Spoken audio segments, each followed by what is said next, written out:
Hi, my name's Michael. In today's video, I'm going to show you all about this awesome chicken coop that I built. So this is my awesome chicken coop that I built. So a couple things. This is the first time I've had chickens. This is the first coop that I built.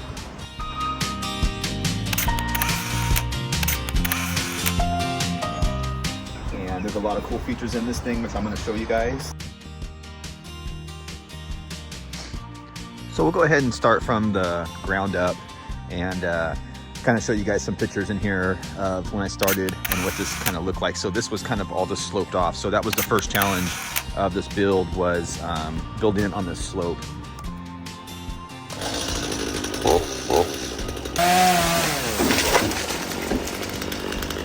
And as you can see in here, we have, there's four 4x4 posts basically. And what I did is I brought those in and I recessed them a little bit. And then built the deck out over a little bit past it, as you can see up in there. So the 4x4 posts go in the ground. These outer ones, because they're kind of close to the slope, I put those in about 2.5 feet. And then these ones back here, they go down 2 feet. So they're way down there. They got concrete, they're all cemented in.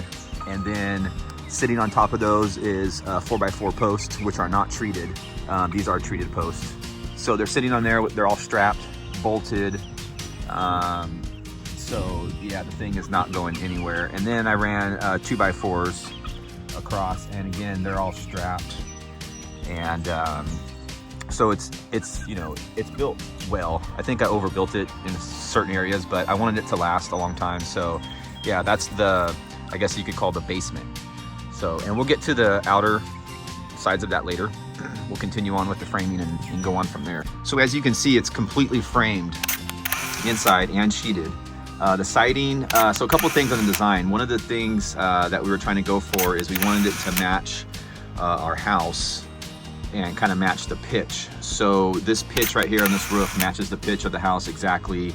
And the windows out here are on each side, they are scaled to the size of the house. So that pitch matches it, the siding matches it, and all that good stuff. So you can see in here, it's all framed out, and there's 2 nesting boxes, which we'll get to in a minute, and a feeder, which we'll get to in a minute. And I put the 2 roosting bars here. So one of the things, like I said, this is my first chicken coop, and from what I've read, you're supposed to put the roosting bars above the nesting boxes, which I have. And so there's one there and one here, and I really see a lot of times they're sitting up here nestled together, and they like the nesting boxes too. So there you go. We'll get into the water system in a minute there. So the colors here, they match the house, identical. I already had the trim paint. The house came with paint, but I had the trim paint, and then I had to go get another gallon of this paint here. One other thing I did is I bought some skateboard grip tape, and so it's kind of dirty here, but because we climb in and out of here, you know, occasionally to check things and to clean it or whatever. So there's a piece of grip tape here because it is kind of a high step. I may at some point put a step of some sort here, but I don't know. So yeah, we have the siding here, and I put some hinges, and it has just regular gate latches there with the hinges, and the siding is, I believe it's 1x4, just regular pine siding. You can see, we'll walk around the back here, it kind of matches the front there. You can see the other window there and whatnot. And if we walk around, we can see the roof, and it's all roofed like a real house would be. So yeah, it was quite the feat framing this out and everything.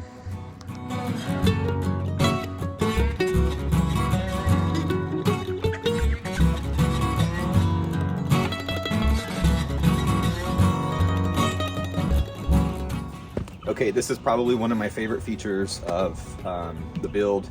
This is the egg box, whatever you want to call it, nesting box, or whatever you want to call it. So some of the research I did was that you don't want it to open from the top, because these are prey birds, and so they'll get nervous if you open from the top. So you want it to open from the side, and I wanted to do it really clean and do something kind of special, whatever. So what I did is I ordered these little hood pin things on Amazon. They're little push button deals. Okay, so basically you push these 2 buttons, and then that slides out. Pretty trick. I got this hydraulic, or I guess they're hydraulic springs or whatever you call them. Got this off Amazon again. And then right here you have access to 2 nesting boxes. And again, going back to some of the research, we have 8 birds. I built 2 nesting boxes. I feel that's adequate. So I don't know, if you guys have any questions or comments, you guys can post them down below in the comment section. But I feel that this is adequate. I've researched that you don't want too many nesting boxes, but you do want, you know, at least 2, I would think, for 8 chickens. So anyways, yeah. So this kind of just self-latches like that. It's real simple. It's kind of critter proof because I don't think any critters, you know, can get there. So like right here, these pins come out and they just clamp and they lock here. And then this cylinder, the way it's positioned, it helps self-close it also. So yeah, I may eventually paint this. I will paint this eventually, and then I'm probably going to put some cables here to help assist this, because this isn't the strongest here. But yeah, this is a really cool feature here. One of the important design features you need to implement in your chicken coop is venting. And I feel right now that I have proper ventilation, and they have constant access to the bottom. So that's just like 100% ventilation. But this is the window here. There's a matching one on the other side. I don't have it 100% completed, but you guys can get the concept here. I ran into the issue of, I wanted like these little frames, but I wanted it to open and close because I'm gonna put a piece of plastic behind here. That's gonna be like, represent a window where I can shut these vents off when it gets cold. The problem is I couldn't come up with a clean way to mount the hinges and whatnot. So what I did is I just put magnets. So these just pop on and off. They have magnets recessed in here and around here, and then I painted kind of like a mock trim, so when these are off, once the windows are there, then it still looks like it's trimmed out. And then these will just snap on like that. So what I have is I have some film, some laminate film that I'm gonna just put on the back side here. I'll just staple it in there. And so when I put these on like that, it'll block off the vent, and it goes all the way through there. Let me show you the other ventilation that I have in this coop too. So as you can see up there, the vents, the rafters are open, and they're open all the way through on both sides. So essentially the whole top of the coop is vented also. And I have the mesh up there, the hardware cloth, to prevent any critters from getting in there. So we got the hand sanitizer here, which is an awesome idea, and I'll give credit to my kids. My kids came up with this idea. They're like, Dad, we need to put a hand sanitizer on here. So I highly recommend doing this. It's super cheap and easy, and this won't get messed up in the rain and weather. The other thing you see here is a bird feeder. This is one of those camera operated bird feeders. So when a bird flies up, it takes a picture of them. It's pretty sweet. We haven't had any pictures come from this yet, but we just mounted it the other day. I do have plans to build a birdhouse here. So I have a birdhouse and a bird feeder here. I think would be pretty cool, and maybe make the birdhouse to match the profile of this. So that might be a project in the future that I do here. All right, guys, let's get to the stovepipe. This is something really cool, and I'm sure a lot of you guys already know what this is. This is the feeder. It's automatic gravity fed feeder. There's all kinds of YouTube videos on them, and internet stories and everything else, and how to make them and how to do them. A couple tips: make sure it's glued here because it will seep water in here. I didn't glue it first. It got water in there. It clumped it up. It clogged it up. And make sure that you're not using the really fine starter feed. I think it's a little more finer, and it tends to clump up and clog up easier. We're using some organic starter feed. It's a little more coarse, and it has no problems flowing. So this is maybe 3.5, 4 foot tall, and it lasts 8 birds over a week. So today will be day 9, and I think the level, let's see. Yeah, it's getting hard to see in there, but the level is somewhere around in here somewhere. So today's feed time, it's Monday, and I filled this all the way up on Saturday, not even all the way up to about here. So, and this is just 4-inch black ABS pipe. It's like sewer pipe, and I got a 90 here, and inside you'll see where I got a 45, and I took another piece of pipe and I just kind of drilled it out and cut it out, and then tie strapped it to the stud in here. Works really well. There's 3 to 4 chickens can feed at one time off of this one feeder. It seems to work great, and like I said, it lasts for over a week. This is just some kind of custom cap I made out of plastic or whatever, so it's just put a cap on here or whatever. So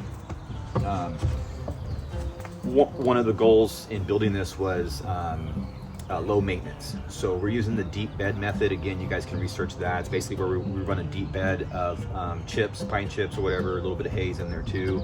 and you're only supposed to clean it out like once or twice a year. And then I have this feeder set up to where you only have to feed them once a week.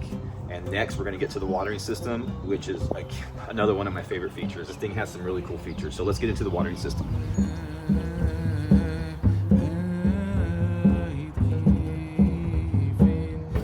All right guys, back to the roof here.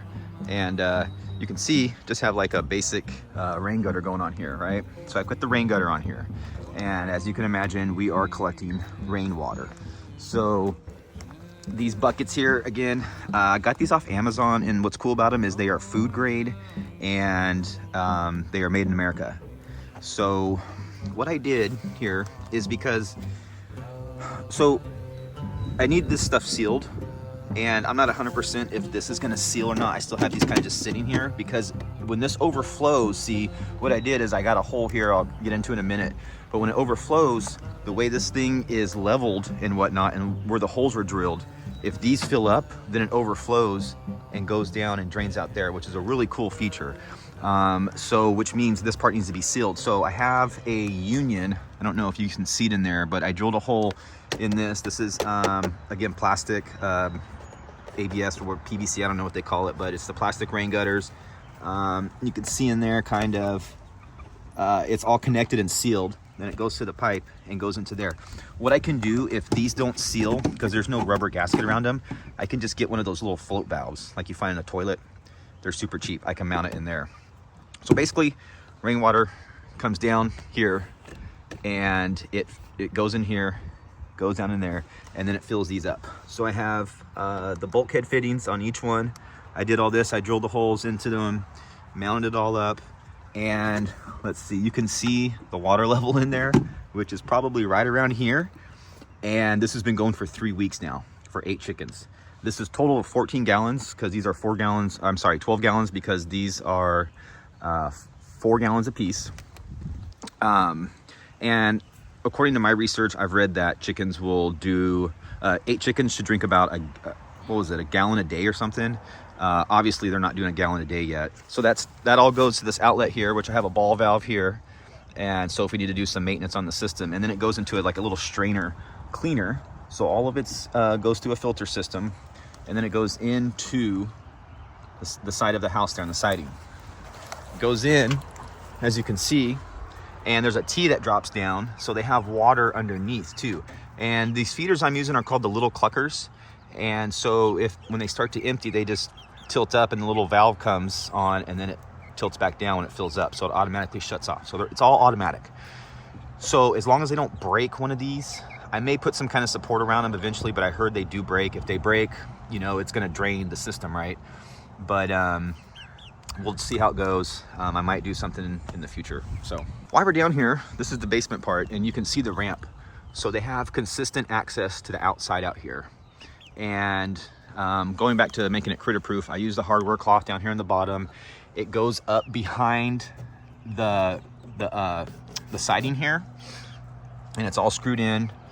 And then so this is framed out with treated 2x4. And then about every foot or so, it's kind of hard to see. In some places it's less, but you can see right there, there's a piece of rebar sticking up. And I'll show you more over here. What I did is I went around and I staked the whole bottom with rebar. I know eventually that'll rust out at some point, but maybe by that point in time, we'll have something else done. I may try to dig some more of this hillside out, but I couldn't run hardware cloth out up this hill to prevent critters from getting in, so I had to do the rebar. On this side, I did have that advantage. So the hardware cloth goes out 3 foot. You can see right here where it ends. So, and it goes back and it's wrapped up underneath. So no critters are getting in on this side. I have this gate latch here so I can let them out. They like to come out. So we got this little gate latch that opens up, all treated lumber. And then this is all stapled back, like I said. So, but yeah, 8 chickens, we'll let them out for a sec. So they have access, they can come out in the backyard and do their thing.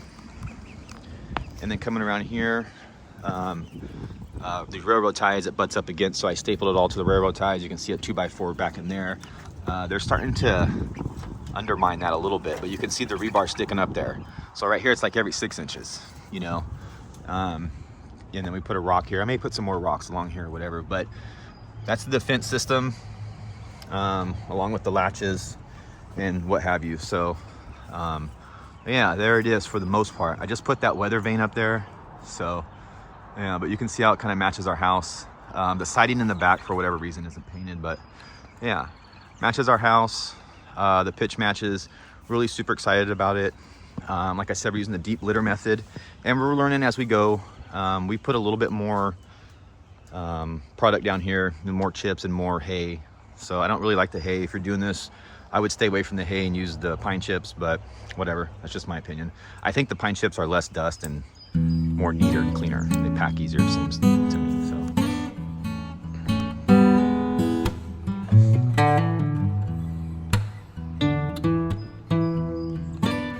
So there she is.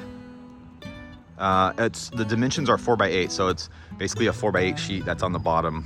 And then, you know, if you're doing the roof on this angle like this, it's the roof worked out. I think they're 10-foot runners or whatever on this angle. So that's it. So they have, you know, what is it, 36 square feet down below and about the same up top.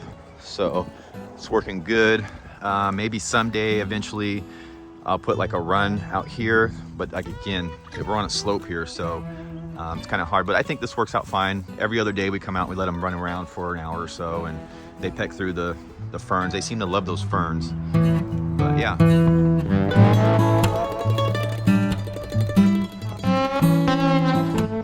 So again, this is our first time doing this. First time we have a chickens. Our chicks are about, what are they? We got them right at Easter. So today's Memorial Day. So there you go. That's how big they are. We got a couple big ones. Oh, they're flying around. Dang.